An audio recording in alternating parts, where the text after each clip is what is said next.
Assalamu alaikum. Today we will have conversation with a personality who does not need any introduction. He is a person who is always ready to help, and when it comes to God's work, he is very enthusiastic and very passionate.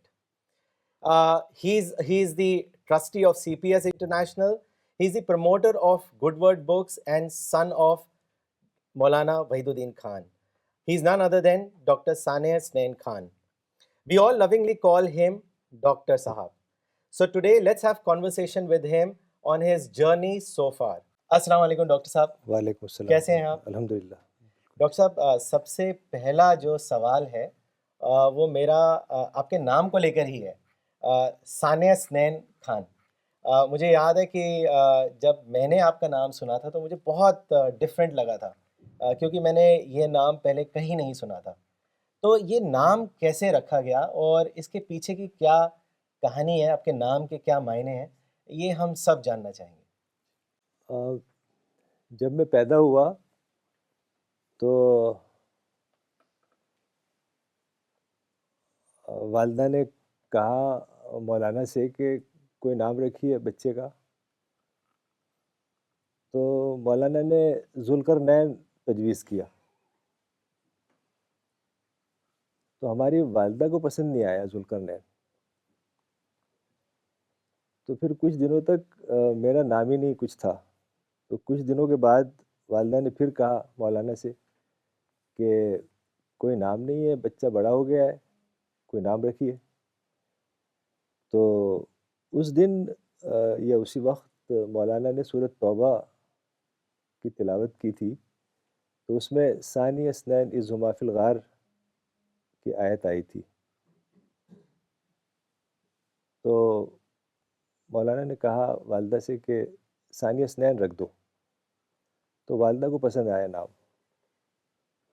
تو ثانی اثنین رکھ دیا میرا نام.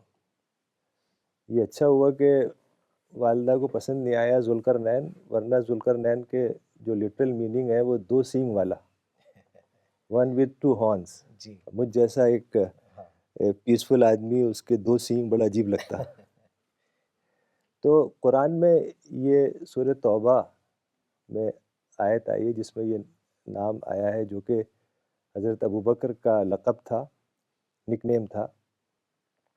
چونکہ جب غار میں تھے پروفٹ محمد صلی اللہ علیہ وسلم چھپے ہوئے تھے، دشمن ان کے پیچھے تھے، تو اس وقت حضرت ابوبکر بھی ساتھ میں تھے. تو جب دشمن قریب آ گئے تلوار لے کے بالکل اس کے پاس، غار کے پاس، تو حضرت ابوبکر ڈر گئے بہت، چونکہ ان کی سرسراہٹ چلنے کی آنے لگی وہاں تک. تو حضرت ابوبکر نے کہا کہ یہ لوگ تو یہاں بھی آ گئے، یعنی یہ دشمن ہے، یہ ہمارے پاس آ گئے بالکل. حضرت ابوبکر نے کہا کہ اگر انہوں نے اپنے پیر کی طرف دیکھا تو ہمیں دیکھ لیں گے. چونکہ وہ غار ایسی ہے کہ نیچے سے وہ کھلی ہوئی ہے، تو اگر کوئی اندر ہو اس کے تو نیچے سے اس کے پیر دکھائی دیں گے. تو اس کی وجہ سے حضرت ابوبکر نے کہا کہ اگر انہوں نے اپنے پیر کی طرف دیکھا تو وہ ہمیں دیکھ لیں گے. تو رسول اللہ صلی اللہ علیہ وسلم نے اس وقت کہا بہت ہی اطمینان کے ساتھ، ما ظنک باثنین اللہ ثالثہما، کہ اے ابوبکر تم ان 2 کے بارے میں کیا گمان رکھتے ہو جس کا تیسرا اللہ ہو.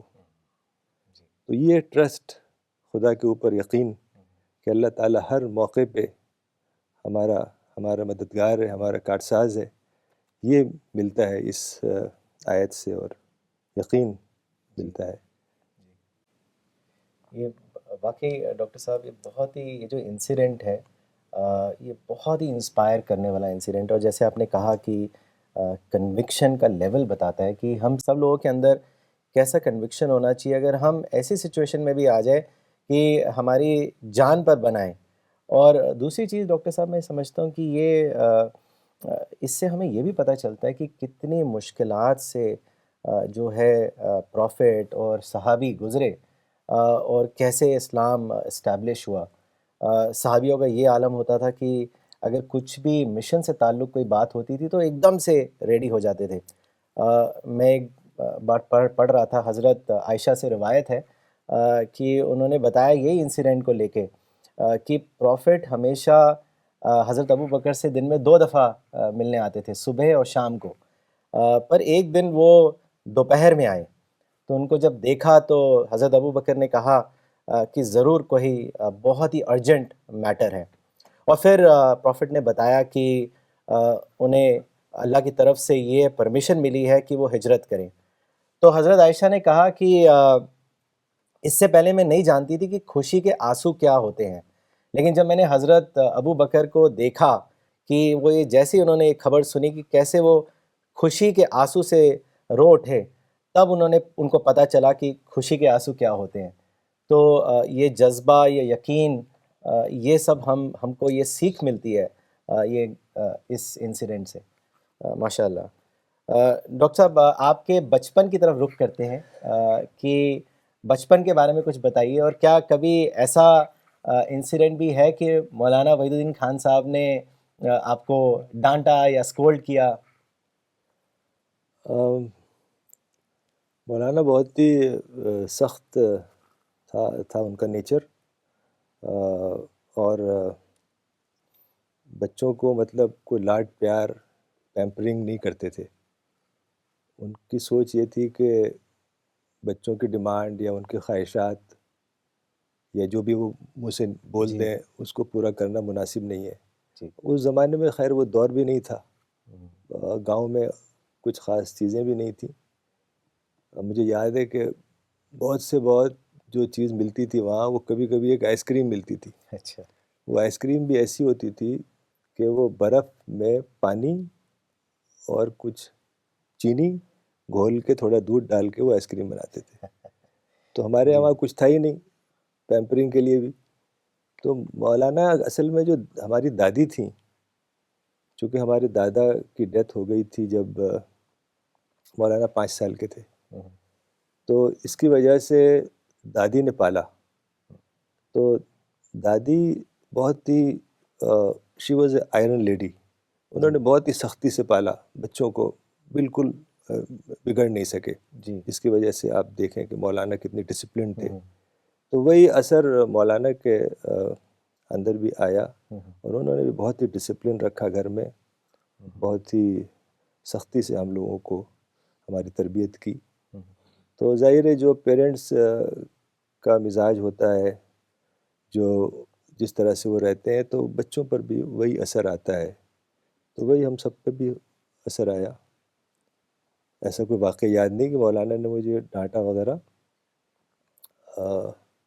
چونکہ ہماری ایک بہن کی ڈیتھ ہو گئی تھی جو مجھ سے بڑی تھیں، اور ڈاکٹر مسلمہ سے چھوٹی، بنت الاسلام نام تھا۔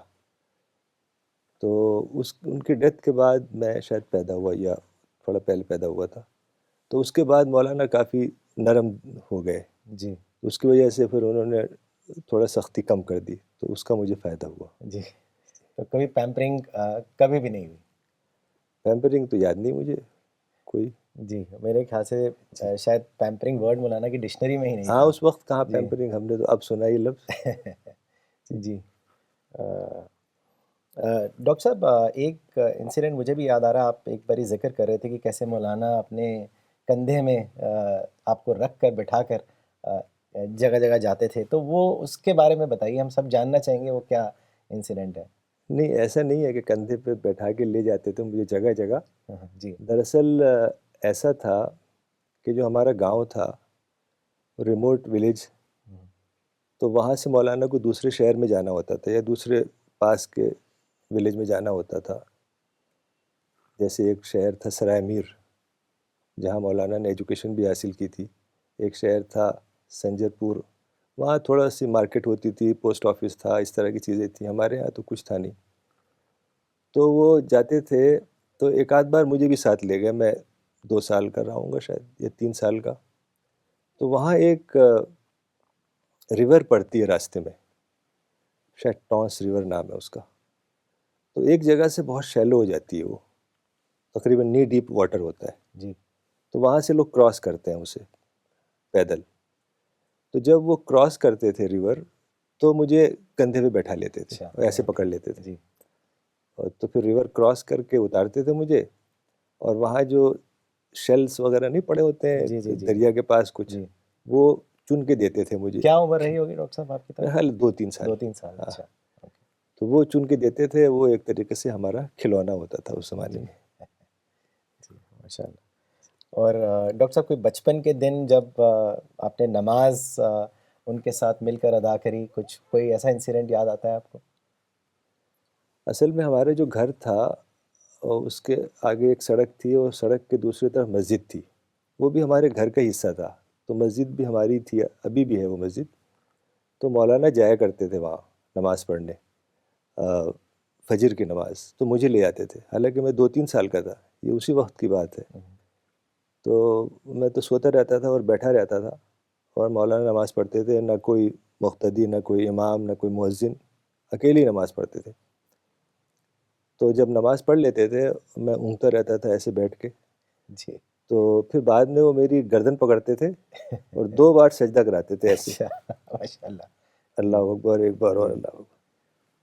تو بس یہی مجھے یاد ہے جو مولانا نے مجھے نماز کے لیے کہا، یا اس کے بعد کبھی کچھ کہا نہیں. جی تو یہ ایک چیز یاد رہ گئی مجھے. اور پھر چونکہ جب میں تقریباً 4 سال کا تھا، 3-4 سال کا، تو مولانا لکھنؤ گئے.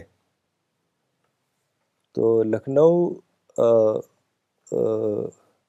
میں وہاں پر جو ندوہ ہے اس میں مولانا کام کرتے تھے ریسرچ کا، اور جو اسٹوڈنٹس کچھ ہوتے تھے وہ آتے تھے ملنے. تو مجھے زیادہ کچھ یاد نہیں ہے ندوہ کی باتیں، چونکہ 3-4 سال 1964 کی بات ہے یہ. جی. تو وہاں پر ایک بار بس یہ چیز یاد رہ گئی کہ 1964 میں جب جواہر لال نہرو کی ڈیتھ ہوئی، تو ندوہ جو ہے وہ بالکل گومتی ندی کے پاس ہے. تو ان کی جو ایشز تھیں وہ بہائی گئیں دریاؤں میں، تو گومتی میں بھی بہائی گئی تھی. تو مجھے یاد ہے کہ ہیلی کاپٹر آیا تھا، تو اس زمانے میں ہیلی کاپٹر بہت بڑی چیز ہوتی تھی. تو وہ پھول وغیرہ اس نے دریا میں گرائے. تو یہ بس مجھے یاد رہ گیا وہاں کی. اور باقی 1-8 سال ہی، شاید 2 سال رہے وہاں. پہلے تو میں مولانا کے ساتھ ہی رہا، پھر والدہ آ گئیں اور آپا بھی آ گئیں. تو وہ بہت پیریڈ بہت زیادہ اس میں باتیں یاد نہیں مجھے اس وقت، جی. چونکہ بہت ہی چھوٹا تھا میں اس وقت. ڈاکٹر صاحب مولانا کے ساتھ سب کا یہی ایکسپیرئنس رہا کہ کوئی بھی مولانا سے ملتا تھا تو ان کا ایسا ایڈوائز ہوتا تھا کہ جو ایک لائف لانگ ایڈوائز بن جاتا تھا. جی. تو ظاہر سی بات ہے کہ آپ کو تو بہت ایڈوائز دیے ہوں گے انہوں نے. کوئی ایسا ایڈوائز جو آپ ہم سب لوگوں کے ساتھ شیئر کرنا چاہیں، جو ہمارے لیے بھی ایک لائف لانگ ایڈوائز بن جائے؟ نہیں، جو لرننگ مجھے سب سے اہم ہوئی ارلی سٹیجز میں، وہ یہ کہ Maulana was a very hard working person. جی. بہت مطلب وہ صبح فجر کے وقت سے لے کے رات کو عشاء تک کام ہی کرتے رہتے تھے، اور ان کا کام تھا پڑھنا اور لکھنا. بس کتابوں میں غرق رہتے تھے. کیونکہ مجھے لگتا ہے مولانا نے بہت ہی ارلی سٹیج میں، ارلی ایجز میں، جب وہ بہت ہی چھوٹے تھے، شاید 20 ایئرس کے آس پاس، اس وقت ان کو یہ ریئلائز ہو گیا کہ وہ لکھ سکتے ہیں. He can write and analyse. جو مولانا کی انالیسس کی پاور ہے، وہ آپ پڑھتے ہیں کتابوں میں، جو چیز ہمیں عام آدمی کو نظر نہیں آتی وہ مولانا اس کو دیکھتے ہیں اور انالائز کرتے ہیں. تو جب انہوں نے یہ ریئلائز کیا کہ he can write and he can analyse, تو وہ اس پہ لگ گئے. وہ کام انہوں نے پوری طرح سے اس کام پہ لگ گئے اور لکھنا اور پڑھنا اور کوئی کام نہیں کیا. جی چونکہ ہر انسان کو اللہ تعالیٰ نے کوئی خاص صلاحیت دی ہے، تو اس کو وہ ڈسکور کرنا چاہیے کہ اللہ نے کون سی خاص کوالٹی صلاحیت اس کو دی ہے. جب وہ اس کو ڈسکور کر لے تو اس کو چاہیے کہ وہ اس پہ لگ جائے، جم جائے، اور تبھی اس کو سکسیس حاصل ہوگی، ورلڈلی اعتبار سے بھی اور آخرت کے اعتبار سے. تو میں سمجھتا ہوں کہ یہ جو میں نے نوٹ کیا کہ مولانا بس لکھتے پڑھتے تھے، اور جو لوگ آتے تھے ان کے یہاں، چونکہ میں اکثر بیٹھتا تھا جب لوگ آتے تھے، تو میں نے دیکھا کہ بات بھی وہ یہی کرتے تھے، لکھنے پڑھنے والی، قرآن کی، حدیث کی، یا کوئی اور بات، کوئی پولیٹیکل بات، کوئی ادھر ادھر کی بات، کوئی شعر و شاعری، کوئی جوک، یہ سب نہیں، انتہائی سنجیدہ گفتگو ہوتی تھی، اور اس سے دونوں کو فائدہ ہوتا تھا. اور ہمیشہ ان کا ذہن بس گہری سوچ میں غرق رہتا تھا، کوئی فالتو بات نہیں. جو بھی لوگ ایسے کبھی آئے جو ادھر ادھر کی بات کرتے تھے تو مولانا ملتے نہیں تھے ان سے بعد میں. جی تو یہ ہمیشہ ان کا طریقہ رہا ہے کہ ہمیشہ سنجیدگی اور سنسیئرٹی، اور جو مقصد ہے جب انہوں نے ڈسکور کر لیا تو اسی مقصد، اسی مشن میں اپنی زندگی کو لگا دیا. اور شاید ڈاکٹر صاحب اسی لیے وہ اتنا زیادہ انہوں نے لکھا، جیسے آپ نے بتایا کہ سنجیدگی کے ساتھ انہوں نے زندگی بتائی، سنسیئرٹی کے ساتھ، اور لکھتے رہتے تھے کہ آج 200 سے زیادہ کتابیں جی جو ہیں ان کی ہیں، اور ٹرانسلیشن کا کام مسلسل اب چل رہا ہے. جی. تو یہ اسی لیے ہو پایا کیونکہ وہ اتنا زیادہ لکھتے تھے. اور مجھے ایک بات اور یاد آ رہی ہے، میں جی آپ کی بات جی جی کاٹ رہا ہوں، کہ ایک بار کیا ہوا، ہم جب یہاں آئے نظام الدین میں، 85 کی بات ہے، کہ ایک صاحب آئے میرے پاس انسائکلوپیڈیا بریٹینیکا لے کے، جی 30 والیوم سیٹ، اور انہوں نے وہ بیچنے کے لیے آئے تھے. تو انہوں نے کہا یہ 30,000 کا ہے، اور انہوں نے کہا میں اس کو چھوڑ کے جاتا ہوں آپ کے پاس ایک ہفتے کے لیے یا چند دنوں کے لیے، پھر آؤں گا، اگر آپ اس کو پسند کریں گے تو لے لیجیے گا، ورنہ میں واپس لے لوں گا. تو میں نے مولانا کو دکھایا کہ یہ انسائکلوپیڈیا بریٹینیکا جی کوئی صاحب لا کے دے گئے ہیں، آپ کو پسند ہے تو ہم لے لیں اسے. تو مولانا نے اسے کھولا، دیکھا، پڑھا 1-2 دن تک، تو انہوں نے کہا ٹھیک ہے اس کو تم خرید لو. میرا خیال ہے زندگی میں کبھی کوئی چیز انہوں نے مجھ سے کہیں نہیں خریدنے کے لیے، صرف انسائکلوپیڈیا بریٹینیکا. حالانکہ اس زمانے میں 85 میں 30,000 was a big money. Definitely. ہاں، لیکن انہوں نے اس کو کہا کہ ٹھیک ہے لے لو. اور اگر آج جائیں آپ وہاں پر، ان کے روم میں وہ رکھی ہوئی ہے، ساری سیریز ہے، ساری سیریزیں، آپ کھولیے کوئی پیج تو اس پہ مولانا کی ہاتھ سے کچھ لکھا ہوا ہوگا. تقریباً ہر پیج انہوں نے پڑھا، ہر سبجیکٹ کو انہوں نے پڑھا. تو ان کا بس شوق یہی تھا، پڑھنا اور لکھنا، پڑھنا اور لکھنا. اور سب سے حیرت انگیز بات یہ بھی ہے ڈاکٹر صاحب کہ میں نے خود وہ پیجز فلپ کیے ہیں، کیونکہ کئی بار مولانا کہتے تھے کہ آپ یہ نکالیے، اور تو وہ ان کو یاد بھی ہے کہ کہاں پہ کیا لکھا ہوا ہے، جی، اور کہاں پہ وہ چیز جو وہ ڈھونڈنا چاہ رہے ہیں وہ ملے گی.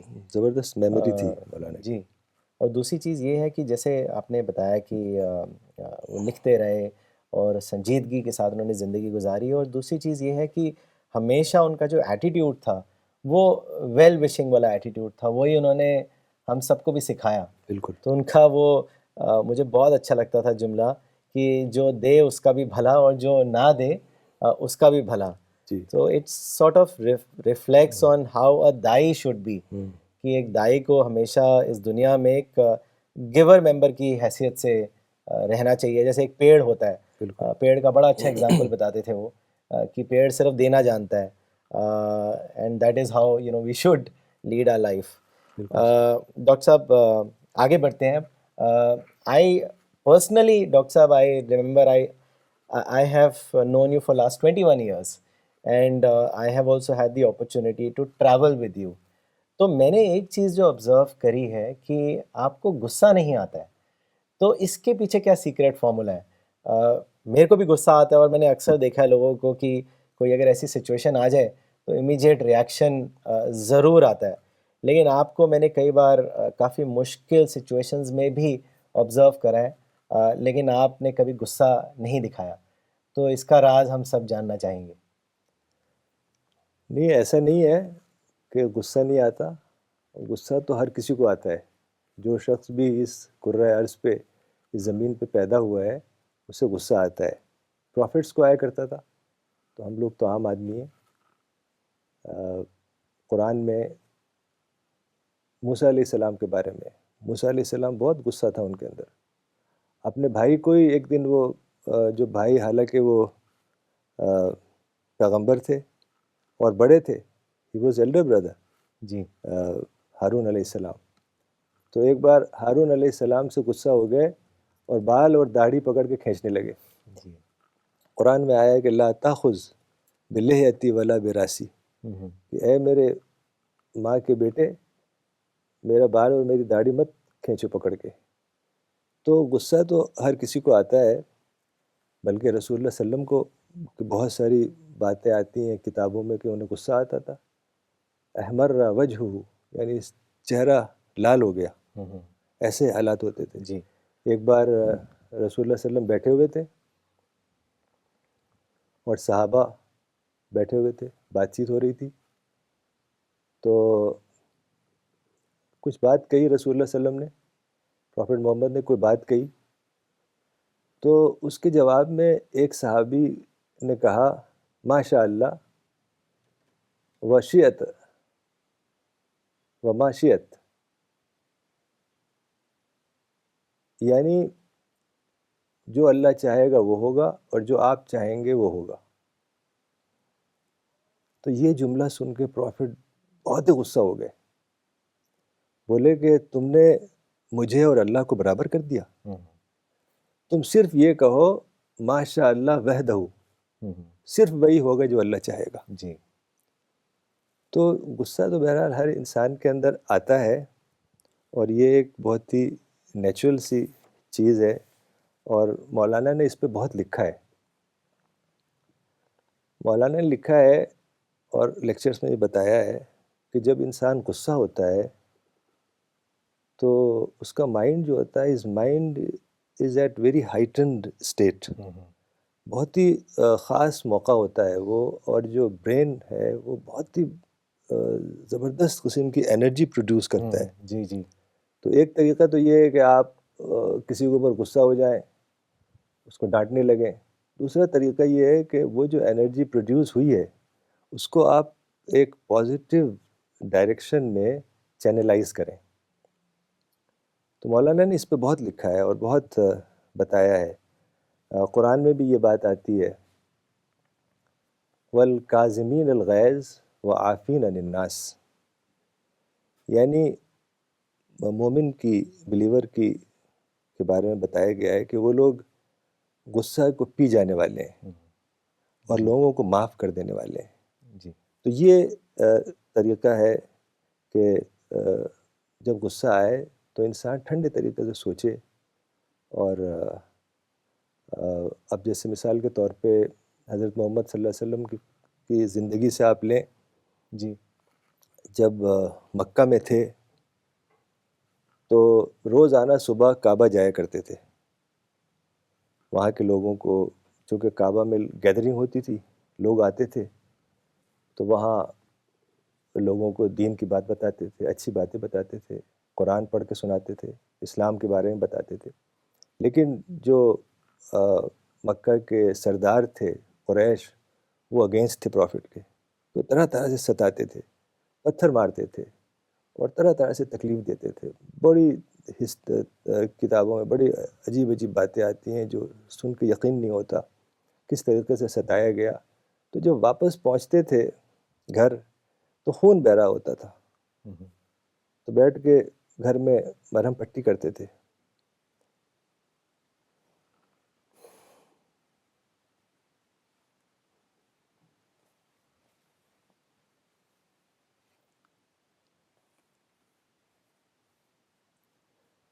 فاطمہ جو چھوٹی بیٹی تھی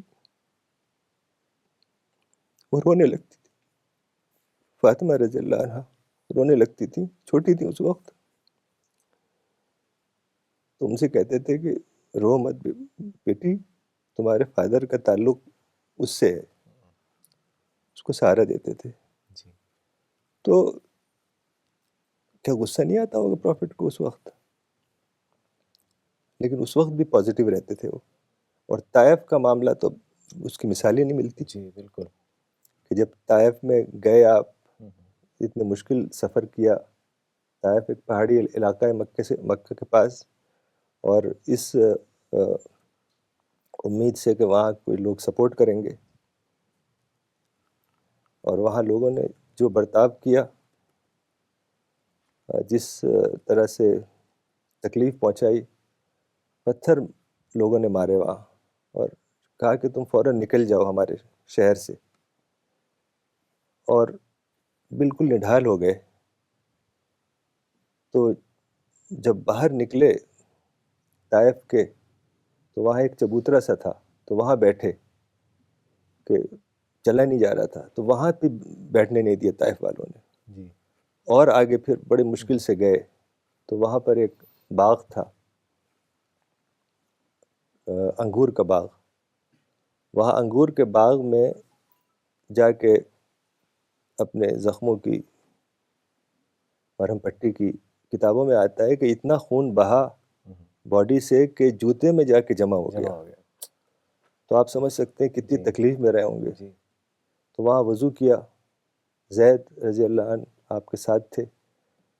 تو وضو کرنے کے بعد نماز پڑھی، اور نماز کے بعد جو دعا کی ہے رسول اللہ نے، اللہم الیک اشکو ضعف قوتی، کہ اے اللہ میں شکایت کرتا ہوں اپنے کمزوری کی، وقلت حیلتی، اور اپنے ریسورسز کے کمی کی، وحوانی علی الناس، کہ لوگوں کے نظروں میں اپنی ہیوملیشن کی. بڑی زبردست دعا ہے وہ، بہت لمبی دعا ہے. جی انت ارحم الراحمین، تو رحم کرنے والوں میں سے سب سے زیادہ رحم ہے. و انت اس طرح کی دعائیں کی بڑی گہری. تو فرشتے آ گئے اس وقت. تو ان میں سے ایک فرشتہ تھا پہاڑوں کا فرشتہ. اس نے کہا کہ آپ اگر اجازت دیں تو میں طائف والوں کو اس طرح سے کچل دوں جیسے چکی کے دو باٹ ہوتے ہیں، کیونکہ طائف دو پہاڑیوں کے بیچ میں ہے. بیچ میں تھا. جی تو جب رسول اللہ نے یہ سنا تو ہاتھ اٹھائے آسمان کے اوپر اور کہا لا یا ربی، لا یا ربی، نہیں ہے میرے رب، مجھے امید ہے کہ ان کی اگلی جنریشنز تیری بات کو سنے گی اور تیرے پیغام کو سمجھے گی اور اس کو پھیلائے گی. تو اس وقت بھی ظاہر ہے رسول اللہ صلی اللہ علیہ وسلم کو اتنی تکلیف میں یقیناً غصہ آیا ہوگا. اور جب فرشتہ آ گیا تو کہتے کہ ہاں ہاں بالکل فوراً کچل دو.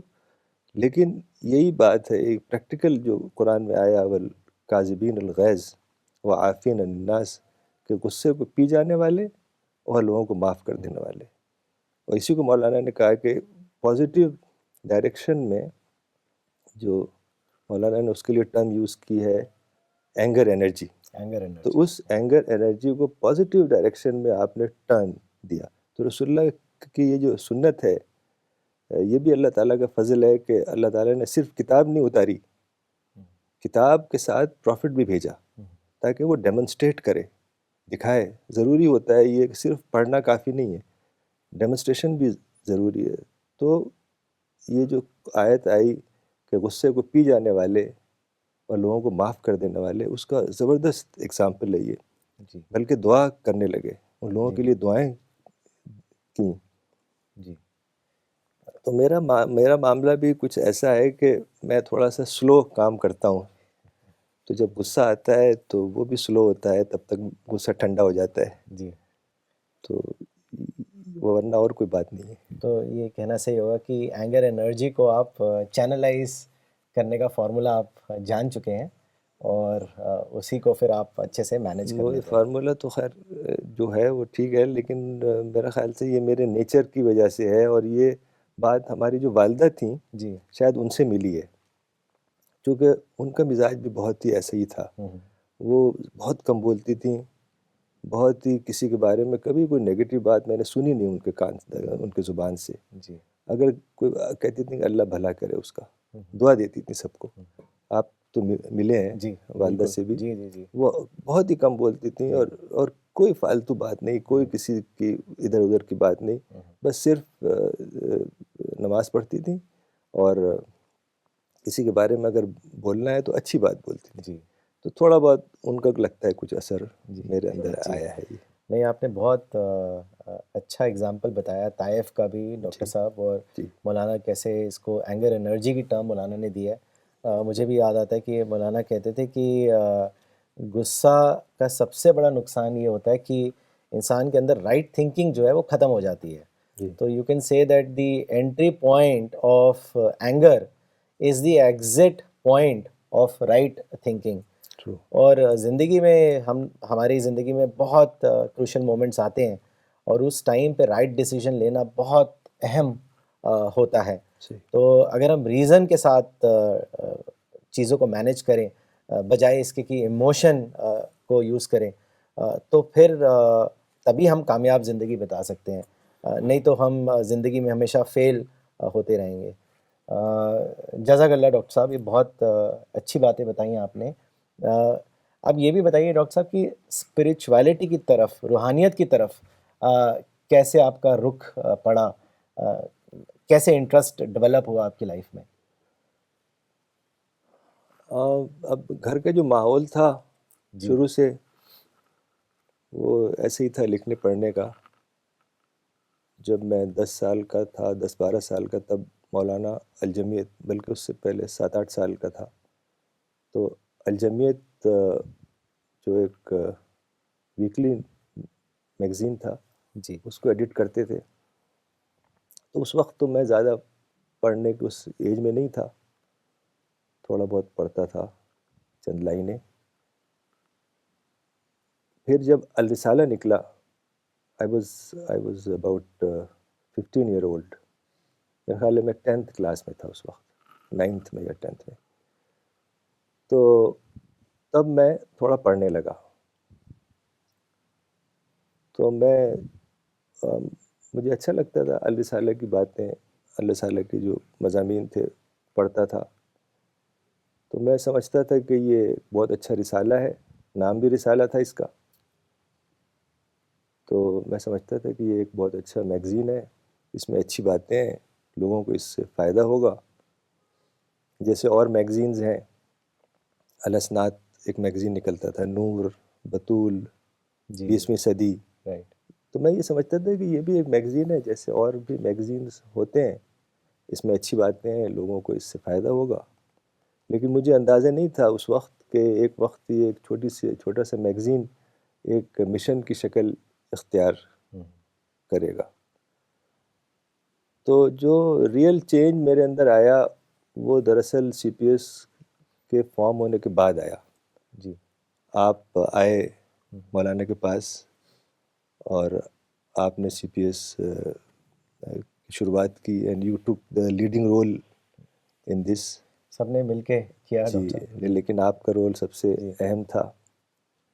اور لوگ بھی آئے جیسے استوتی ملہوترا، پریا ملک، خالد انصاری، جی، ڈاکٹر نغمہ صدیقی، نودیپ کپور۔ جی، تو یہ 5 6 لوگ آنے لگے۔ سنڈے کو کلاسز شروع کی آپ نے، تو میں بھی اس میں بیٹھ جایا کرتا تھا۔ جی، تو حالانکہ میں نے مولانا کی کتابیں بھی پڑھی تھیں، بہت زیادہ تو نہیں، لیکن رسالہ پڑھتا تھا، کتابیں تو، لیکن جب وہ لیکچرز میں بیٹھا اور مولانا نے باتیں بتائیں ہمیں، اور ریپیٹ کرتے تھے، کافی جی، ریپیٹیشن ہم سے بھی ریپیٹ کراتے جی، تھے، کویشچن آنسرز بھی ہوتا تھا, ڈسکشن بھی ہوتا تھا, جی تو باتیں اور زیادہ واضح ہوئیں. رائٹ. ہمارے بچے بھی آ گئے اس میں, سعدیہ, صوفیہ, ماریہ, رازیہ, آپا, ڈاکٹر فریدہ خانم تو تھیں ہی پہلے سے. اور آپا کا جو سب سے بڑا کنٹریبیوشن ہے کہ انہوں نے ٹرانسلیشن شروع کر دیے انگلش میں بہت پہلے سے, 80s میں ہی شروع کر دیا تھا, ابھی تک جاری ہے. ابھی تک الحمدللہ جاری ہے. تو اس سے کیا ہوا کہ اب جیسے آپ آئے یا نودیپ کپور, تو ان کو ہم کیا اردو میں آتی نہیں آپ کو, تو اس وقت اب تو الحمدللہ آپ اردو پڑھتے ہیں, تو آپ جیسے لوگوں کے لیے انگلش میں میٹیریل ہمارے پاس موجود تھا. جی تو آپ نے پڑھا جی اور اس کو سراہا, سمجھ میں آیا آپ کو مشن. تو آہستہ آہستہ یہ سلسلہ شروع ہوا, لیکچرز ہوتے رہے کئی سال تک. تو پھر یہ سلسلہ چلا. پھر استوتی ملہوترا نے ایک بہت اچھی چیز یہ کی کہ یو اسٹریم, اگر آپ کو یاد ہوگا, جی جی جی تو شروع کر دیا. جی. اس سے کیا ہوا کہ لوگ باہر سے دوسری جگہ سے جڑ گئے. جی جی انڈیا میں جہاں پر بھی لوگ ہیں جو مولانا کو کی رائٹنگس کو پسند کرتے ہیں, اور الرسالہ کے ریڈرز ہیں, فالوورز ہیں, وہ سب آہستہ آہستہ جڑنے لگے. اور ڈاکٹر نغمہ صدیقی نے مولانا کی جو رائٹنگز ہیں, سارا جو پورا لٹریچر ہے, اس کے آرکائیو کرنی شروع کر دی. اور اس طریقے سے کام بڑھنے لگا. اور اب ٹرانسلیشن شروع ہو گئے, جو بھی کتابیں ہیں اس کو ٹرانسلیٹ کرنا. پھر سعدیہ نے فیس بک کا پیج بنایا, جی پھر انسٹاگرام کا پیج بنایا, پھر واٹس ایپ کا گروپ بنایا. تو اور بھی زیادہ جو چیزیں تھیں پہنچنے لگیں. جی اور سہیب اور مینک نے بڑی کریٹیولی کنٹینٹ کو ڈیولپ کیا اور پھیلایا. جی اور جو آپ کی ٹیم ہے سی پی ایس کی, خاص طور سے مولانا فرحات صاحب, ان کا بڑا کنٹریبیوشن ہے. جی چونکہ انہوں نے مولانا کی سب کتابیں پڑھ رکھی ہیں, اور جو بھی ریفرنسز کی ضرورت ہوتی تھی فوراً نکالتے تھے. جی اور باقی بھی جو لوگ ہیں, جی عمران ہیں اور راجیش ہیں اور عبدالصمد ہیں, احسان ہیں, یہ سب لوگ بہت ہی اچھی ٹیم ہے. اور بعد میں اب عمار آ گئے ہیں, وہ بھی بہت ہی اچھا ایسٹ ہیں, از اے گڈ ایسٹ. اور پھر الحمدللہ. کیا ہوا کہ خرم صاحب آ گئے. جی اور خرم صاحب کے آنے سے یہ ہوا کہ سارا جو, چونکہ پائلٹ تھے, ہر شہر میں جاتے تھے تو وہاں ٹیم بناتے تھے, تو بڑی اچھی ٹیمز بن گئی. یعنی جو ریڈرز تھے الرسالہ کے, جو پھیلے ہوئے تھے ہر جگہ پورے انڈیا میں اور باہر بھی, وہ جڑ گئے. اور ایک ٹیم, بامبے کی ٹیم بن گئی, کلکتہ کی ٹیم بن گئی, جموں کی ٹیم بن گئی, سری نگر کی ٹیم بن گئی. جی اور ساری ٹیمز بہت ہی فعال انداز میں اور یونائٹڈ انداز میں کام کرنے لگی. تو خرم صاحب کے آنے سے یہ بہت فائدہ ہوا. تو اس طریقے سے کام بڑھنے لگا, اور کافی حد تک لوگوں تک بات پہنچنے لگی. پھر جو ٹرانسلیشن ہوا قرآن کا, جو آپا نے کیا مولانا کی ہیلپ سے, جی وہ ایک بہت ہی بڑی چیز ہوئی مشن کے لیے. چونکہ مولانا نے کہا کہ قرآن کو فلڈ کر دو. تو ٹیم جو تھیں پوری دنیا میں اور انڈیا میں, یو ایس میں, خواجہ کلیم الدین صاحب اور جو لوگ تھے, سب نے یہ ان کو بہت ہی ایک بڑا مقصد مل گیا. جی جی جی جی ہاں. تو وہ مقصد کو لے کے لوگ آگے بڑھے اور قرآن کو پھیلانا شروع کر دیا. تو یہی ایک سفر تھا جس میں بھی شامل تھا. اور اسی سے چینج آیا, اسی سے ایک جو مزاج میں تبدیلی آئی. تو الحمدللہ اس سے بہت فائدہ ہوا سی پی ایس ٹیم کے بننے سے. کیونکہ مولانا کے جو لیکچرز ہوتے تھے وہ اس کا بڑا اثر ہوتا ہے. اب آپ دیکھیے کہ رسول اللہ صلی اللہ علیہ وسلم کے جو اصحاب تھے, صحابہ, ان کا جو سوچ کا اور ایمان کا لیول تھا اس کے بعد کے جنریشنز میں نہیں تھا, وہ کم ہوتا چلا گیا. تو وہ وہی چیز تھی کہ مولانا سامنے ہیں, وہ بول رہے ہیں، وہ بتا رہے ہیں، ہم سن رہے ہیں، اور ہم کویشچنس کر رہے ہیں، جواب دے رہے ہیں، ہم بھی ریپیٹ کر رہے ہیں. اور میں تو خود لکھتا تھا، اگر آپ کو یاد ہے تو میرے پاس تقریباً سارے لیکچرز میں نے خود جی ڈائری میں لکھے ہوئے ہیں. میں تقریباً 15-20 ڈائریز میرے پاس ہیں. مولانا کی طرف سے ہدایت بھی ہوتی تھی کہ آپ ڈائری لائیں اور لکھیں، نوٹ بنائیں، جی تو سب لوگ ڈائری لے کے بیٹھتے تھے. جی، تو وہ سب بہت ہی کانشیسلی یہ سارے کام ہونے لگے. جی تو اس سے الحمدللہ اسپریچول ڈیولپمنٹ ہوا. کافی جو جی فائدہ مولانا ہوا. کی میں نے ایک چیز اور آبزرو کری ڈاکٹر صاحب کی، جنرلی اگر آپ کوئی اسپریچول فیلڈ میں ہوں تو ایک ہی ڈیفینیشن دیں گے. مولانا کے پاس جتنی بار آپ ان سے اسپریچولیٹی کے بارے میں پوچھیں تو نئی نئی ڈیفینیشن سے، نئے نئے طریقے سے سمجھاتے تھے. جی تو ایک بار یہ مجھے ایک دم یاد آ رہا ہے، آپ جیسے بتا رہے تھے کہ میں نے مولانا سے پوچھا کہ مولانا صاحب واٹ از اسپریچولیٹی، تو انہوں نے بڑا اچھا جملہ بولا. انہوں نے بولا کہ اسپریچولیٹی مینس فائنڈنگ نیکٹر ان دی جنگل آف تھارنس. زبردست. تو مجھے بہت ہی زیادہ زبردست بات لگی، فل آف میننگ، کہ وہ ابھی تک میرے ذہن میں بیٹھ گئی. جی تو مولانا یہ کہتے تھے کہ everybody in today's world has become a earning animal. تو فزیکلی تو ہم لوگ سب جائنٹ ہو گئے ہیں، لیکن کیونکہ سب اس مٹیریلزم کی دوڑ میں بھاگ رہے ہیں، انٹلیکچولی اور اسپریچولی ہم لوگ ڈوارف ہو گئے ہیں. اور اسی وجہ سے آج جو اتنی زیادہ پرابلمز، مسائل کھڑے ہو رہے ہیں، ٹینشن، اسٹریس، اور جو ہارٹ ڈیزیزز ہیں، یہ ساری اسی لائف سٹائل اور ارننگز کی طرف دوڑنا، مٹیریلزم کی طرف دوڑنا، اس کی وجہ سے ہے. جی اور جو اسپریچول ڈیولپمنٹ ہے وہ کہتے تھے کہ that gives you the strength to face any kind of loss. کیونکہ جو انسان اسپریچول ہوگا اس کو کوئی اور چیز اتنے زیادہ ہرٹ نہیں کرے گی یا بے معنی لگے گی، کیونکہ اس کے پاس اسپریچول ٹریجر ہے. تو اس لیے اسپریچولیٹی جو ہے یہ واقعی بالکل. ایک انسان کو بیلنس دیتی ہے، ہاں جو خراب ہو چکا ہے آج کے ماحول میں. یہ صحیح ہے جی کہ آدمی کو ارن بھی کرنا ہے، جی ظاہر ہے اس کی ضروریات ہیں، لیکن اس کو چاہیے کہ اپنا گول اسپریچولیٹی کو بنائے، اور جو ارننگ ہے، جو بزنس ہے، اس کو ضرورت کے حد تک رکھے. آج کے دور میں اگر کوئی کہے کہ میں ارننگ نہیں کروں گا، 100% اس میں لگوں گا، تو وہ پاسبل نہیں ہے. جی لیکن وہ اس کو اپنا مشن اور گول زندگی کا بنائیں. بنانا پڑے گا، دعوتی مقصد کو. اور جو ارننگ ہے، جو بھی بزنس ہے، جو جاب ہے، اس کو نیڈ بیسڈ کرنا پڑے گا. تبھی یہ ممکن ہے کہ وہ اپنے اندر جی اسپریچول ڈیولپمنٹ کر سکے. تبھی مولانا صاحب کہتے تھے کہ ون مین ٹو مشن. جی تو آپ دونوں چیزیں کیجئے، بیلنس رہے گا. ڈاکٹر صاحب ایک سوال اور میں آپ سے پوچھنا چاہوں گا کہ you are also a successful writer of children books. مجھے یاد ہے کہ ہندوستان ٹائمز میں ایک باری آپ کے اوپر آرٹیکل کیری ہوا تھا، اور انہوں نے کہا تھا کہ his books are like the Harry Potter books of Islam, meaning that they are very popular and they are full of meaning, lessons. میں نے خود آپ کی کتابیں دیکھی بھی ہیں اور پڑھی بھی ہیں. بہت اچھی السٹریشنز ہیں، اور چھوٹے چھوٹے چیپٹرز میں آپ نے بڑے بڑے لیسنز دیے ہیں. تو please tell us something about how did you become a author of children books. اس کے بارے میں بتائیے. یہ بڑی لمبی سٹوری ہے.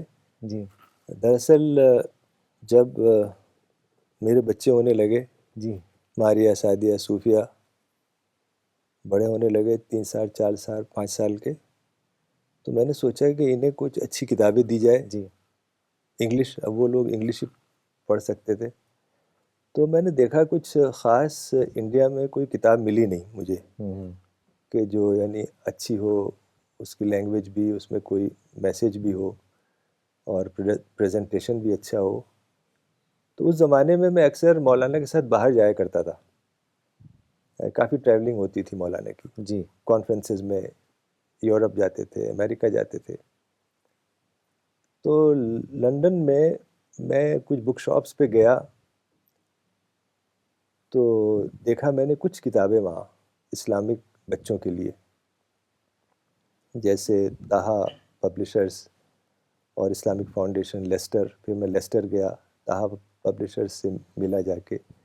تو دیکھا میں نے ان لوگوں کی کتابیں کیسے وہ بچوں کی بکس بناتے ہیں، جی تو مجھے اس سے تھوڑا انٹرسٹ پیدا ہوا.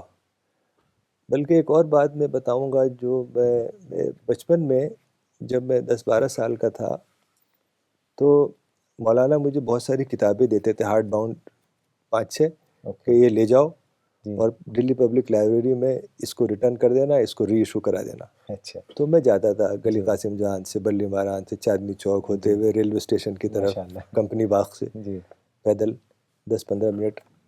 تو جب میں انٹر کرتا تھا پبلک لائبریری میں، دلی پبلک لائبریری بالکل اولڈ دہلی اسٹیشن کے سامنے ہے، ابھی اوکے بھی ہے وہ. جی تو جب میں انٹر کرتا تھا تو لیفٹ پہ تو لائبریری تھی، رائٹ سائڈ میں اگر چلے جائیں، شاید ابھی بھی ہو، تو وہاں ایک چھوٹی سی لائبریری تھی جس کا نام تھا چلڈرنس لائبریری. اوکے جی تو میں وہاں جا کے بیٹھتا تھا، وہ اوکے کتابوں کو پلٹتا تھا، الٹتا تھا.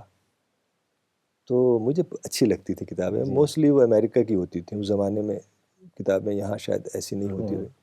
تو مجھے بڑی دلچسپی تھی ان کتابوں سے، وہاں تھوڑی دیر بیٹھ کے دیکھتا تھا ایسے ہی الٹ پلٹ کے. تو شاید اس وقت سے میرے ذہن میں یہ بات آ گئی کہ بچوں کی کتابیں ہونی چاہیے. پھر ایسا ہوا کہ ایک صاحب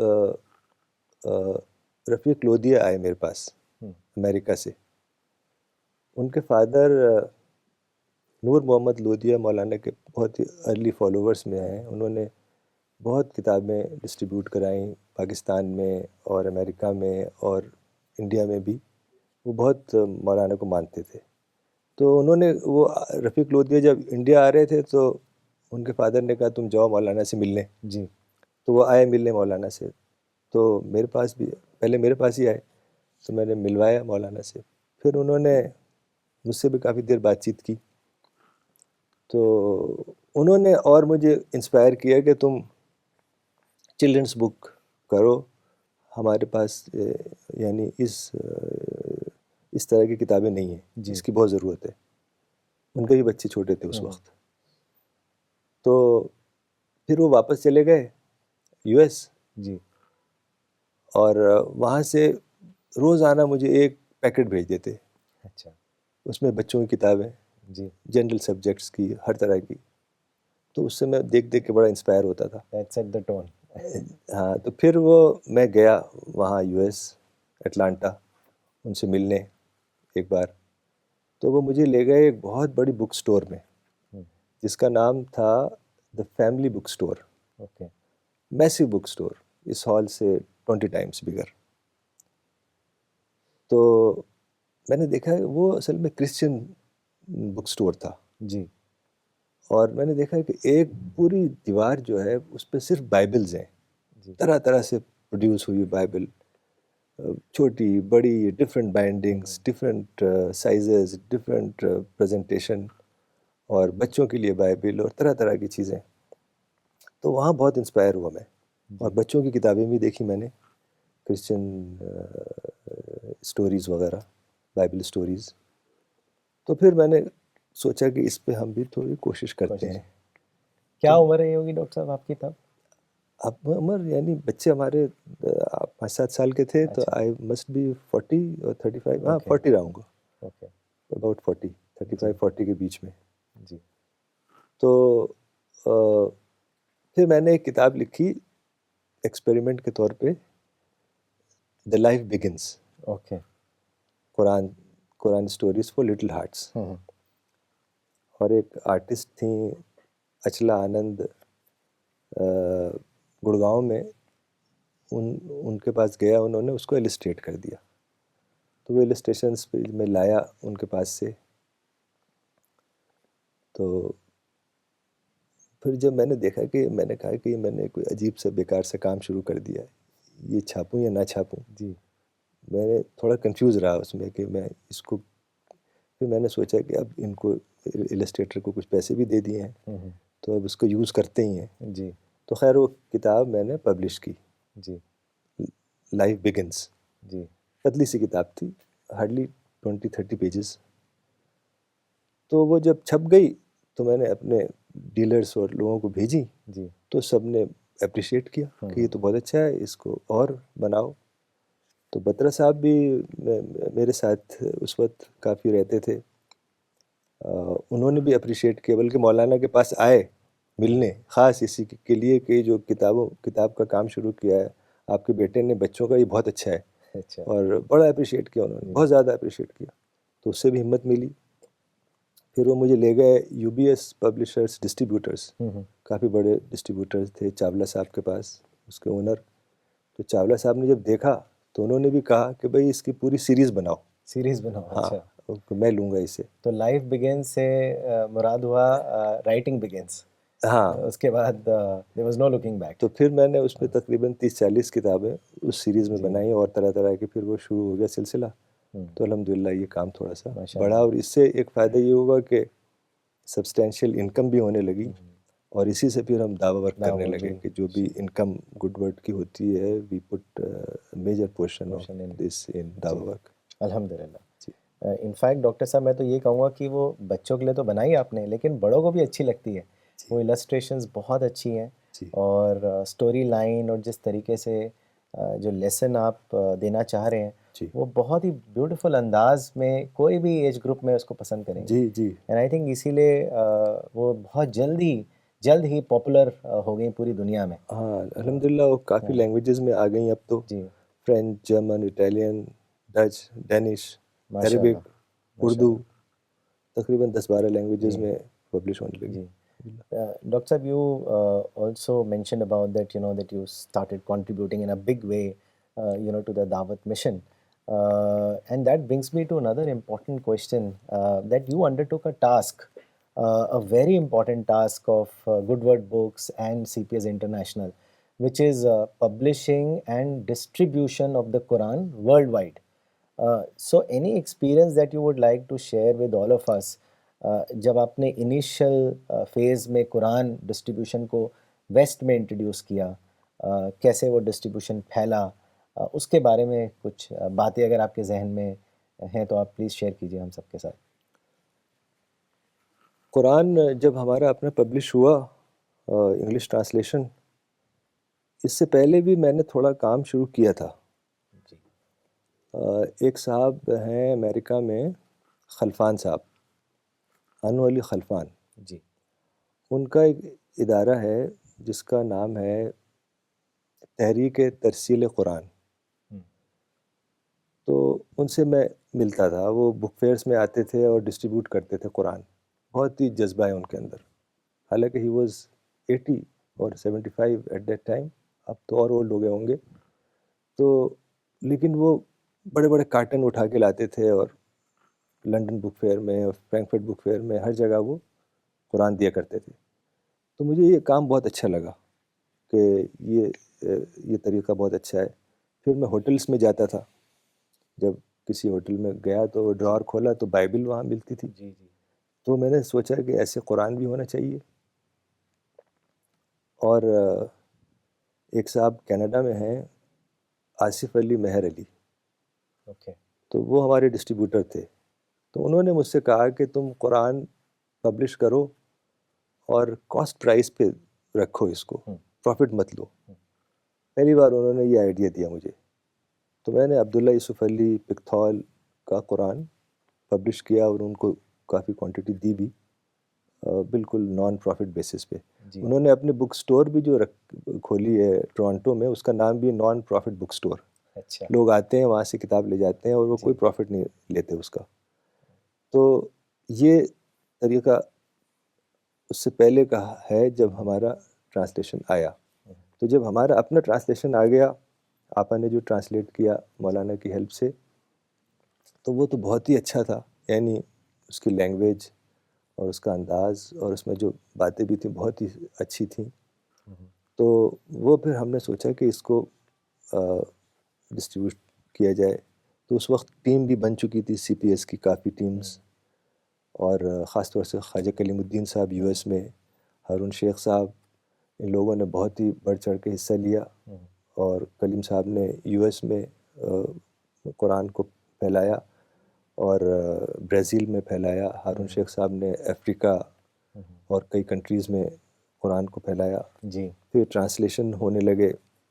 پھر میں ٹرکی گیا تھا کسی اور کام سے، تو وہاں جو بلو ماسک ہے وہاں جانا ہوا، تو میں نے دیکھا کہ بہت زیادہ ٹورسٹ آ رہے ہیں وہاں، ہزاروں کی تعداد میں بھرے ہوئے ہیں ٹورسٹ۔ اب جب ٹورسٹ باہر نکلتے تھے باہر ایک گیٹ سے جی مسجد کے، تو وہاں ایک صاحب بیٹھے ہوئے تھے، ٹیبل تھا ان کے پاس اور کچھ ریسیٹس تھیں، اور وہ کہتے تھے ڈونیشن فار دی ماسک۔ تو مجھے بڑا عجیب لگا کہ یہ مدعو آ رہا ہے، ہم اس کو کچھ دے نہیں رہے ہیں، اس سے مانگ رہے ہیں، تو مجھے بہت ہی عجیب لگا یہ۔ جی تو میں ایک میرے دوست تھے وہاں، ان سے کہا کہ ہم یہاں قرآن ڈسٹریبیوٹ کرنا چاہتے ہیں، تو انہوں نے کہا ٹھیک ہے چلتے ہیں، مفتی سے ملتے ہیں، چونکہ وہاں ہمیں پرمیشن چاہیے۔ تو مفتی کا مطلب ہے ایک طریقے سے ریلیجس منسٹر۔ تو وہاں گئے ہم، بہت بڑا آفس، مفتی سے ملے، مفتی خیر بڑا اچھی طریقے سے ملا۔ تو مفتی نے کہا کہ بھئی ہمارے پاس اپنا قرآن ہے، وہ ہم ڈسٹریبیوٹ کرتے ہیں۔ انہوں نے دکھایا بہت بڑا عربک کے ساتھ۔ تو خیر وہ ہم تھوڑے ڈس اپوائنٹ ہو کے آ گئے، کیونکہ کوئی ڈسٹریبیوشن تو ہوتا نہیں وہاں۔ تو کئی بار جاتا رہا میں، ہر بار جاتا بلو ماسک اور کوشش کرتا۔ تو اتفاق سے ایک صاحب ملے مجھے جن کا نام ہے صبغت اللہ، جو امام ہے وہاں، ان کو انٹرسٹ پیدا ہوا، انہوں نے کہا ٹھیک ہے آپ بھیجیے۔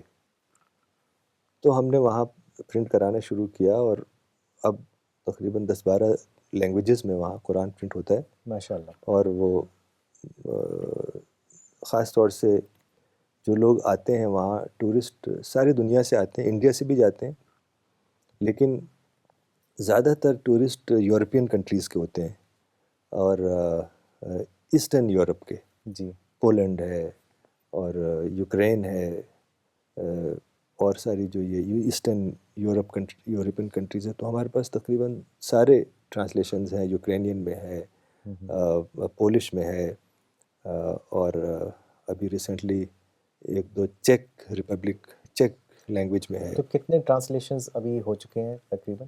اب تقریباً 30+ ہیں 30+، جی، ماشاء اللہ۔ جس میں یورپین کافی ہیں اور کچھ افریقن ہیں، جی اور ابھی ٹرانسلیشنز چل رہے ہیں۔ جیسے ابھی ریسنٹلی ہارون شیخ صاحب نے سواحلی ٹرانسلیٹ کرایا ہے، جو اب پرنٹنگ کے سٹیج میں ہے۔ وہ سواحلی لینگویج بہت بڑا ریجن کور کرتی ہے افریقہ کا، بہت ساری کنٹریز میں بولی جاتی ہے۔ تو اس طرح سے ایک ایک کر کے انشاءاللہ جو میجر لینگویجز ہیں اس میں ٹرانسلیشن کا اور کام ترکی جاری ہے۔ میں ڈاکٹر صاحب اور بھی ماسک میں رکھا جا رہا ہے۔ ہاں مجھے یاد ہے مولانا کے ساتھ میں اور فریدہ آپا بھی تھے، جی ایک پروگرام میں گئے تھے، جی جی تو ہم لوگ رستم پاشا ماسک گئے تھے۔ ہاں تو وہاں پہ کافی فارینرز جو ہیں، ایک بہت ہی پیارا سا چھوٹا سا بیگ تھا، اس میں قرآن رکھی جا رہی تھی، اس میں سے وہ لے کے جا رہے تھے۔ جی تو مولانا نے فوٹو بھی کھنچوائی تھی فریدہ آپا کے ساتھ اور میرے ہاں ساتھ، جی جی، وہ اصل میں بہت خوش ہوئے تھے۔ اس دور کی جی بات ہے جب بلو ماسک میں شروع نہیں ہوا تھا۔ اچھا، پہلے رستم ہاں جی، پاشا ماسک تو میں مجھے شروع۔ ایک صاحب ملے تھے جو کہ جی ایک سلیمان نام تھا ان کا جی غالباً، جو کہ ایک ٹورسٹ گائیڈ تھے۔ تو انہوں نے کہا کہ ایک مسجد ہے، اس کا امام جو ہے بہت اچھا ہے، چلو اس سے ملتے ہیں۔ جی تو ہم وہاں گئے، امام واقعی بہت اچھے تھے وہ، انہوں نے کہا ٹھیک ہے آپ کریے، ہم بھیجیں، آپ بھیجیے، ہم ڈسٹریبیوشن کریں گے۔ پھر انہوں نے خود پرنٹ کرایا وہاں جی کئی بار، اور وہ سلسلہ بھی چل رہا ہے ابھی بھی۔ اور بلو ماسک کے بعد جو بلو ماسک سے بھی بڑی مسجد ہے وہاں، سلیمانیہ ماسک، جی اس میں بھی ہو رہا ہے، اور ابھی ریسنٹلی حیا صوفیہ میں بھی شروع ہو گیا ہے۔ ماشاء اللہ۔ اور تیسری جو اچھی بات ہوئی ہے وہ ابھی جو وہاں انہوں نے ایک بہت ہی بڑی مسجد بنائی ہے، جو which is the biggest mosque in Turkey, اور بہت بڑا اٹریکشن ہے ٹورسٹ کا۔ اس کا نام کچھ ایسا ہے، میں صحیح پروننسیٹ شاید نہیں کر پا رہا ہوں، کمیلیا ماسک۔ اوکے۔ تو وہ میسیو ماسک ہے، اس میں بھی الحمدللہ اجازت مل گئی ہے کرنے کی، تو اب کام اور بڑھے گا وہاں۔ ماشاء اللہ۔ اور اس کے ساتھ ساتھ جیسے آپ تو خود گئے ہیں اسرائیل، جیروسلم، الاقصی مسجد میں، جی وہاں پہ تو ٹیم بہت زیادہ، وہاں بہت اچھی ٹیم ہے، بہت اچھی ٹیم ہے، چونکہ وہ سارے پیلسٹینینز جو اسرائیل میں رہتے ہیں، وہ بڑے جذبہ ہے ان کے جذبہ اندر، کے ساتھ۔ جی اور وہ کر رہے ہیں وہاں۔ الاقصی مسجد کے اندر ٹورسٹس الاؤڈ ہیں، ایک خاص وقت ہے، اور وہاں ٹورسٹ آتے ہیں، وہ ان کو دیتے ہیں قرآن. اور الاقصی کے مسجد کے پاس پورا جو آپ نے دیکھا ہے وہ ایسٹ جو اسٹریٹس ہیں، جیروسلم ہاں میں جی، گلیاں ہیں بالکل وہاں پہ کھڑے پرانی، ہو کے ڈسٹریبیوٹ. 3000 سال پرانی، جی ایسا لگتا ہے کہ پرانے زمانے میں آ جی گئے. جی جی جی بالکل بڑا اچھا ہے، وہ انہوں نے پریزرو کر رکھا ہے جی پورا ایریا. تو وہاں بہت سارے جگہیں ہیں، چرچز ہیں، ماسکس ہیں، جی سینیگاگز ہیں، سب جگہ وہ جی. ڈسٹریبیوٹ ہوتا ہے، اور کئی اور شہروں میں بھی ڈسٹریبیوشن ہوتا ہے. تو یہ 2 جگہ الحمدللہ بہت اچھی ہے جہاں پر ایک میجر ڈسٹریبیوشن ہوتا ہے قرآن کا. ڈاکٹر صاحب، مولانا صاحب کی جتنی بھی کتابیں ہیں سب میں وزڈم بھری ہوئی ہے، جی. اور ہر کتاب بہت اچھی ہے. لیکن پھر بھی میں آپ سے پوچھنا چاہوں گا کہ آپ کی کون سی فیوریٹ بک رہی ہے، یا کچھ ٹائٹلز کے نام جو آپ شیئر کرنا چاہیں گے ہم سب کے ساتھ. ویسے آئی تو نو اٹس ڈیفیکلٹ بٹ جی اسٹل. ہاں، دیکھا جائے تو مولانا کی ساری کتابیں جیسے آپ نے کہا وزڈم سے بھری ہوئی ہیں، لیکن مجھے پرسنلی تذکیر القرآن سب سے زیادہ اچھا، پسند ہے. اوکے. جی چونکہ عام طور سے جو تفسیریں ہوتی ہیں،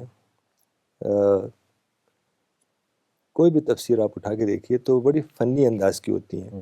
فنی یا ٹیکنیکل کا مطلب یہ ہوا کہ اس میں ایک لفظ ہوگا، اس لفظ کے ڈفرینٹ میننگز بتائے جائیں گے، اور اس صحابی نے یہ میننگ بتایا، اس نے یہ میننگ بتایا.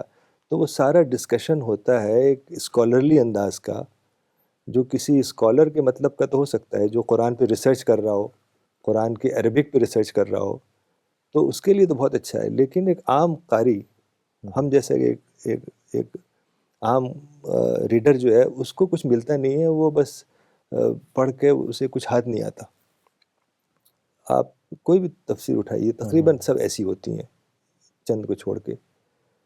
تو تذکیر القرآن کا جو ایک خاص امتیازی پہلو ہے وہ یہ ہے کہ قرآن کا کوئی بھی حصہ مولانا لیتے ہیں اور اس کا جو اسپریچول کنٹینٹ ہے اس کو ابھارتے ہیں.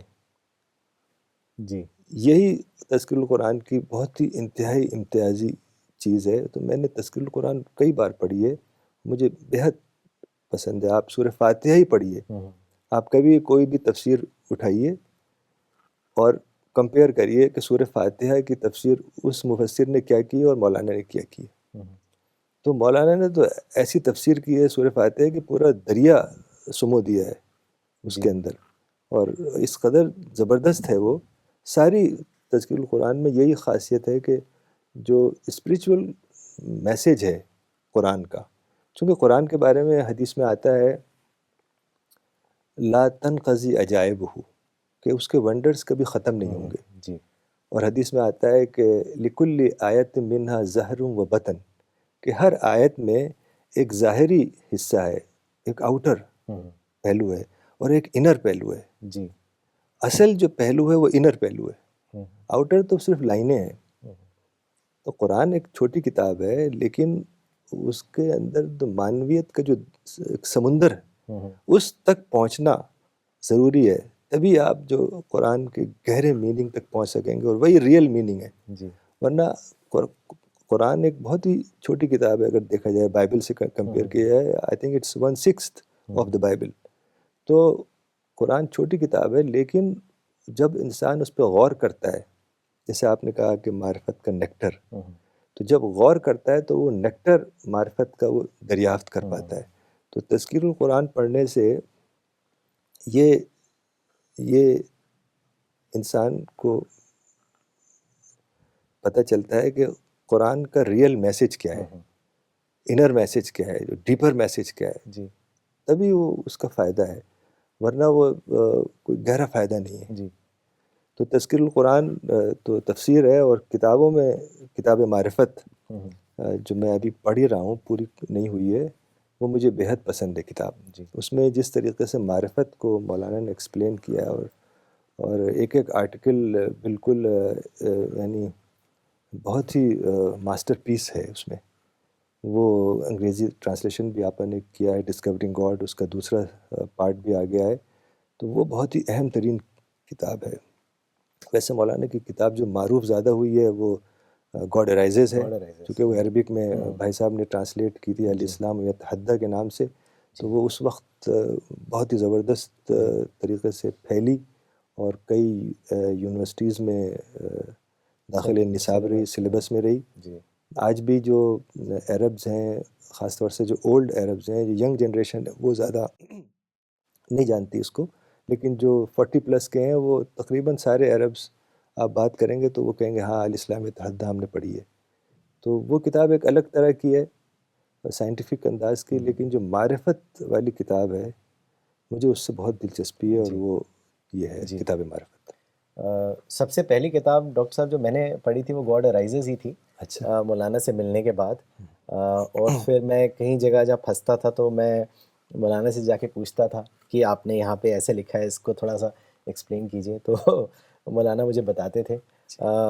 اور مولانا کی ساری کتابیں جیسے میں نے کہا کہ وزڈم سے بھری رہتی تھی. مجھے ایک دم ایک انسیڈنٹ یاد آیا، آپ کو بھی شاید یاد آ جائے گا، کہ جب مولانا پروفٹ آف پیس پہ کام کر رہے تھے جی. تو پروفٹ آف پیس جو ہے وہ پینگوئن بکس نے چھاپی تھی. تو جو یہاں کے جو انڈیا کی جو مین ایڈیٹر تھی مس رنجنا سین، ان کے جو ہسبینڈ تھے وہ پاکستان میں پوسٹڈ تھے، ایمبیسی سے ان کا کچھ تعلق تھا. تو انہوں نے مینوسکرپٹ پڑھی تو انہوں نے کہا کہ مولاناز بک Prophet of Peace, when I went through the manuscript, it was like, I was listening to a sermon. I couldn't stop, and I finished it in one go. تو انہوں نے ایک بہت اچھی بات کہی تھی. انہوں نے کہا کہ جب میں پاکستان میں تھا تو میری ملاقات جاوید گاندھی صاحب سے ہوئی.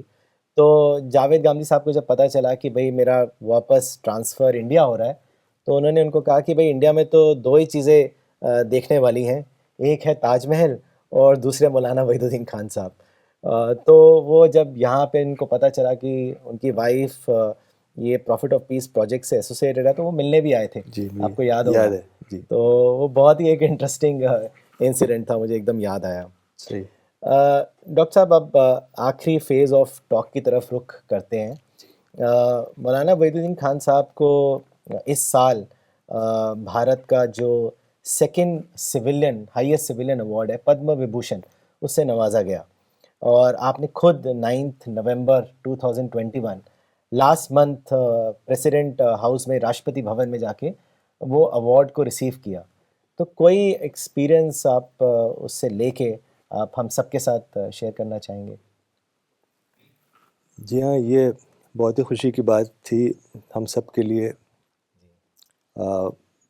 ٹیم کے لیے، جو بھی لوگ مولانا کے تھاٹ سے متعارف ہیں، مولانا کی باتوں کو پسند کرتے ہیں، ریڈرز ہیں مولانا کی کتابوں کے، ان کے لیے بہت ہی خوشی کا موقع تھا.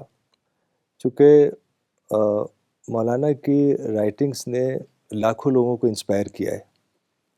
مولانا کی رائٹنگز پیس کے اوپر اور اسپریچویلٹی اور نان وائلنس، اور جیسا آپ نے کہا کہ اسپریچول نیکٹر، تو کس طریقے سے ہم اپنے اندر معرفت اور اسپریچویلٹی پیدا کریں، اس کے اوپر جو مولانا نے لکھا ہے کہ ہر موقع سے ہم اسپریچول نیکٹر ڈرائیو کریں، ہر ایکسپیرینس ہمارے لیے ایک اسپریچول ایکسپیرینس بن جائے.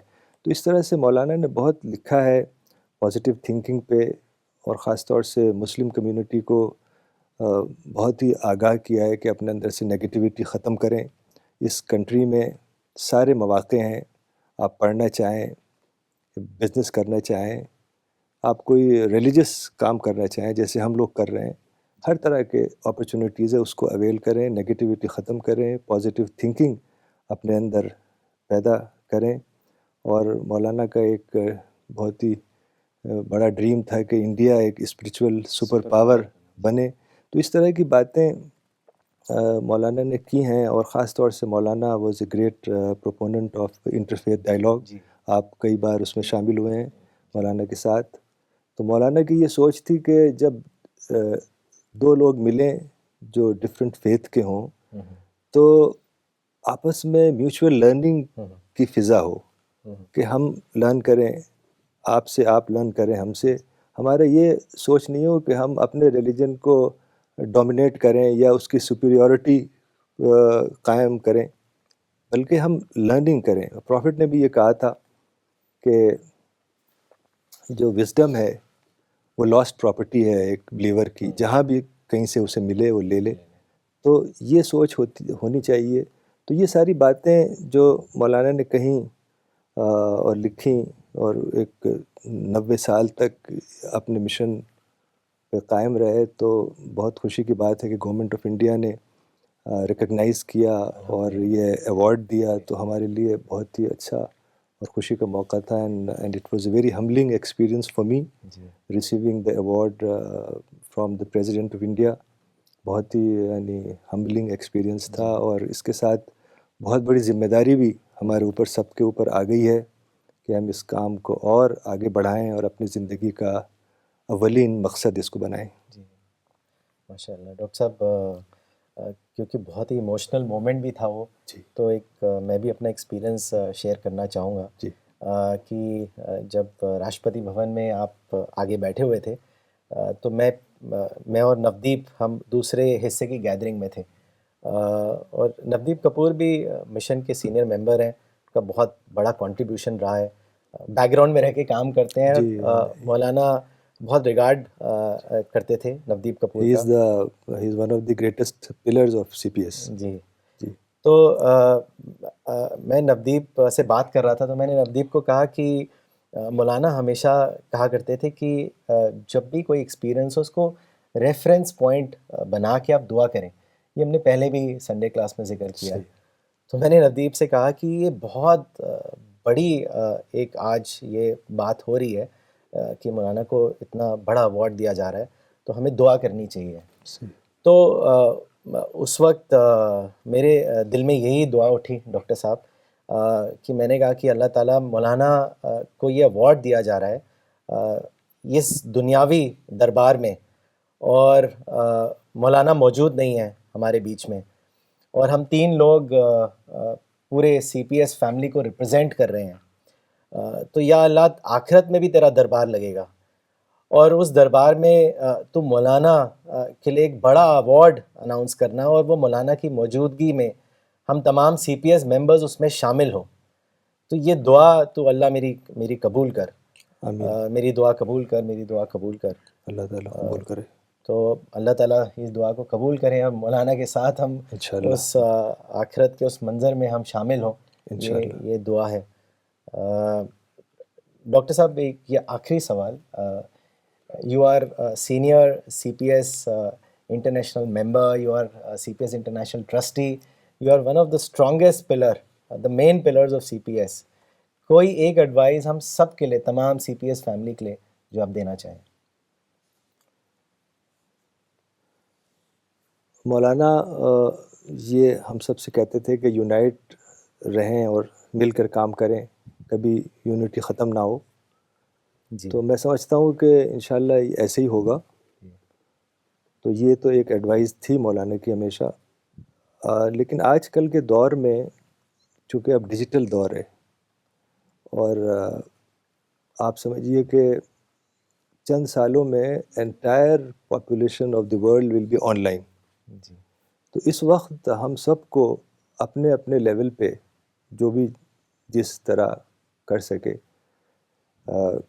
مولانا کے تھاٹس کو، مولانا کے آئیڈیاز کو، مولانا کی رائٹنگز کو ڈیجیٹل اور آن لائن اس پر لانا ہے. صحیح. اور آج کل مواقع اتنے کھل گئے ہیں. اب آپ نے دیکھا جیسے فیس بک ہے، یوٹیوب ہے، انسٹاگرام ہے، جی واٹس ایپ ہے. تو اللہ تعالیٰ نے لگتا ہے کہ ہمارے لیے سارے مواقع کھول دیے ہیں. تو ہمیں اس کو پازیٹیو انداز میں استعمال کر کے، اور مولانا کے جو آئیڈیاز ہیں، مولانا کی جو باتیں ہیں، اس کو لوگوں تک پہنچانا ہے. اور سی پی ایس کی ٹیم خاص طور سے جو لوگ ویڈیو بناتے ہیں، آڈیو بناتے ہیں، یہ لوگ بہت اچھا کام کر رہے ہیں. تو سارے جو ممبرز ہیں اراؤنڈ دا ورلڈ، ان کو چاہیے کہ اس اسپیکٹ کو بہت ہی زیادہ امپورٹنٹ سمجھیں کہ ہمیں مواقع اللہ تعالیٰ نے بہت زیادہ دے دیے ہیں، صرف اس کو اویل کرنا ہے. جی اور انفارچونیٹلی یہ سب جو سوشل میڈیا ہے، اس پہ زیادہ تر لوگ نیگیٹو کنٹینٹ ڈال رہے ہیں. تو وہ اس کے بجائے ہمارا ایک بہت ہی پازیٹیو کانٹینٹ ہے، مولانا کی ساری بات میں پازیٹیوٹی ملتی ہے. تو ہمیں چاہیے کہ ہم ایک اچھی تصویر پیش کریں، اسلام کی ایک پازیٹیو تصویر پیش کریں، اور کوشش کریں کہ اس اپرچونٹی کا استعمال کریں اور مولانا کے فکر کو، مولانا کے تھاٹ کو، مولانا کے مشن کو آگے بڑھائیں. جی انشاءاللہ آمین. تھینک یو ڈاکٹر صاحب. آج کا سیشن واقعی بہت اچھا رہا. میں نے پرسنلی تو خوب انجوائے کیا. آپ نے بہت سی ایسی باتیں بھی بتائی جو میں نہیں جانتا تھا. And journey of your life has been really in very important one. اور اللہ تعالیٰ سے یہی دعا ہے کہ آپ کو اچھی صحت دیں, اللہ تعالیٰ آپ کو ایکٹیو رکھے, اور اسی طریقے سے آپ ہم سب کو گائیڈ کرتے رہیں. میں بھی ایک بات آخری آپ کے بارے میں کہنا چاہوں گا کہ ہم سب آپ سے انسپائر ہوتے ہیں. نہیں ڈاکٹر صاحب, میں ایک مثال دیتا ہوں کہ ایک بار سنڈے تھا اور لیکچر ہونے والا تھا, اور آپ کہیں باہر گئے ہوئے تھے, میرے خیال سے یورپ, اور آپ کی فلائٹ صبح 5-6 بجے آئی. تو میں یہ سمجھ رہا تھا کہ آج کوئی اور آپ کی جگہ پروگرام کو ہینڈل کرے گا.